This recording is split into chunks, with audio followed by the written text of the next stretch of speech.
काका नेमकं काय झालं? विमानाने किती गिरक्या घेतल्या आणि कशा प्रकारे पडलं? काय नेमकं गिरके एकच घेतलेली ही जाऊन माघारी आली रिटर्न. बरं.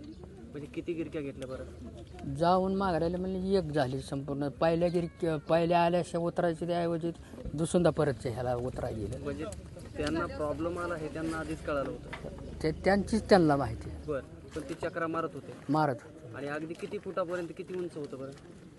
कमी जास्त लयत लय 25 ते 20 किलो फुटा उंच होतं.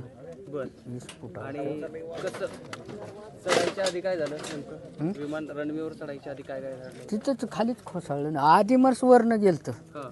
पण चांगलं वरनं बरंचसे लय वरनं गेलतं पण त्याला तिथवर जास्त रिनिंगच पुरलेलं नाही म्हणायचं. बरं. आणि ते धडकताना मी पाहिलं का पडताना?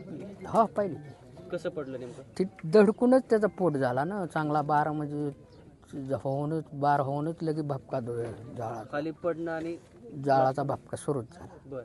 त्यातून काय बॉड्या बिड्या खाली पडल्या असं म्हणतात.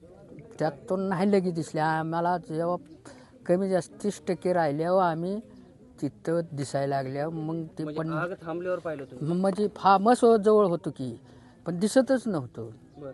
सगळी आग आणि मग बॉड्या पडल्या खाली.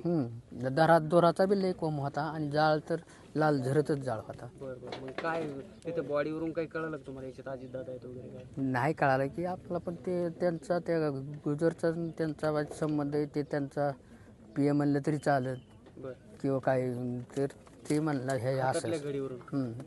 बरं. आणि बॉडी ओळखायला आलीच नाही कोणी? नाही नाही.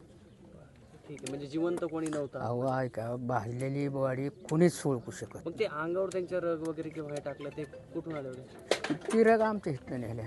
बरं. सगळ्या शेवटची रग तुमच्या तिथून नेऊन त्यांना नाही 5-6 रगा नेल्या. एक बॉडीला एक रग वापरली आणि ती कसे जशी बाहेर काढून तशी निघण अशी गुंडाळली गेली की गाडीच पार्सल ती काही इथं अशी ही निघती म्हणून ही थांबवली नाही. तुम्ही पाणी टाकायचा पण प्रयत्न केला होता? केला पण नाही पाणी तिथवर आमचं नाही पोचलं खरं बोलाय कारण.